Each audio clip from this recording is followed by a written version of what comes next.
Hey guys, so affirmations part 2.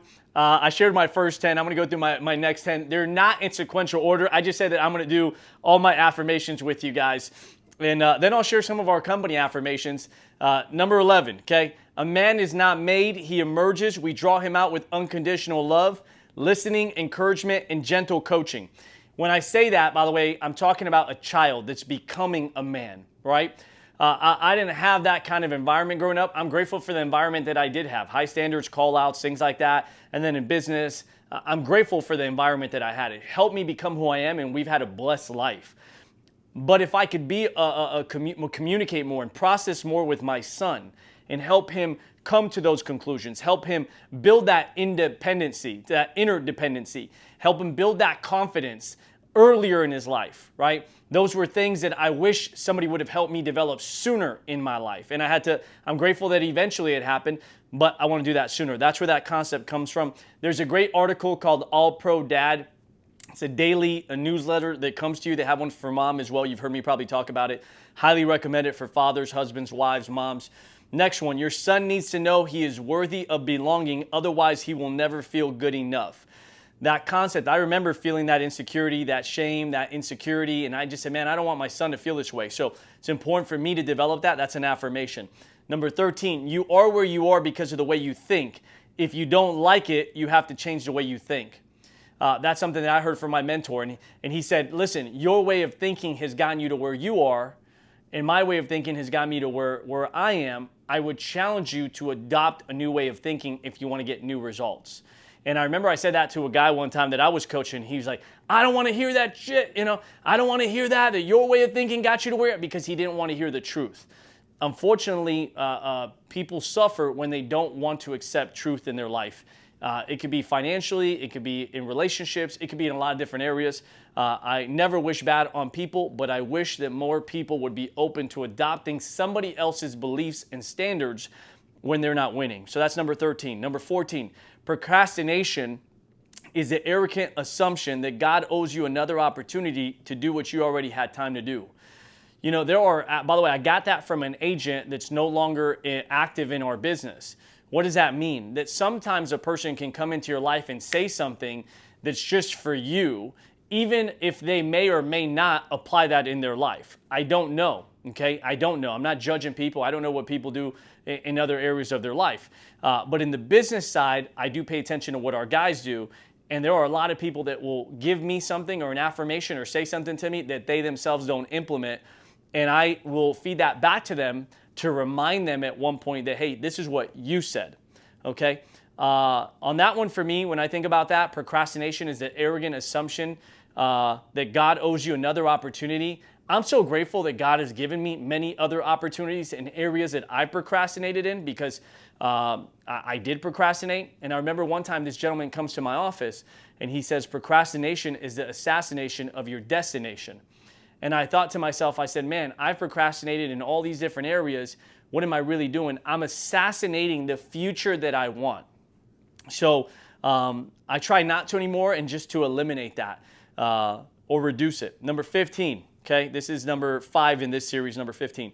There's no such thing as right or wrong thinking. There's only what's right for you. There is what's right or wrong, okay? But that may come down to like, man, I don't know if I don't know if I should think this way. I don't know if I should do that. You got to go test what's for you and create what's for you and try what's for you.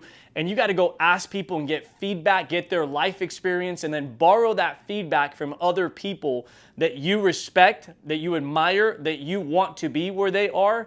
But at the same time, you're a unique individual, and you're going to have to see how you can apply that.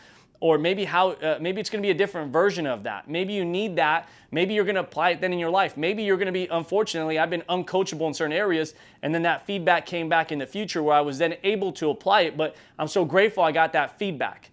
You're going to want people to change on your time. Sometimes people don't. They change on their time.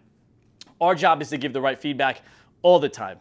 Number 16, it's not my job to think about what they will think about. I'll leave it up to them to tell me, but take the shot. That was a conversation I was having, and I was going to meet somebody that was, a billionaire, successful in their business, to have this conversation. And she had been very, very successful. And I said, hey, I don't know, based on where I'm at, if this conversation, if we should have this right now or in the future. And because I don't know what she's going to think. And the response back was, hey, it's not your job to figure out what she's going to think about. You don't need to know that. You need to go take the shot. And that was a reminder for me. Man, take the shot. Don't worry what people are going to think about. Okay? Number 17, correct, encourage, equip, hold accountable, and love. These are 5 principles on leadership. Our job is to correct. Anytime we see something that could be done better or shouldn't be done, our job is to give that feedback, right? Number 2 is to encourage. Sometimes when we get feedback, that person can feel judged, discouraged, ashamed, guilty. It's our job to say, hey, I've also made that mistake. And but here's what I want to tell you that I think you could do better, because I think you're very good in these areas. Encouragement, equip, making sure that they have the proper process or system or tools or environment that they need. Number 4 is accountability, holding that person accountable. And number 5 is love, right? Loving that person, caring about that person, looking at them as a person, not a pawn, looking at them as a child of God, looking at them as somebody's dad, son, mom, daughter, a brother, a sister, really looking at them as a human being. Number 18, anger is rarely a helpful tool in navigating the conflict, but patience is invaluable. There's a lot of things that I deal with where I have anger issues, okay? I don't yell at people, hit people, do any of that stuff, but just internal frustration, internal anger.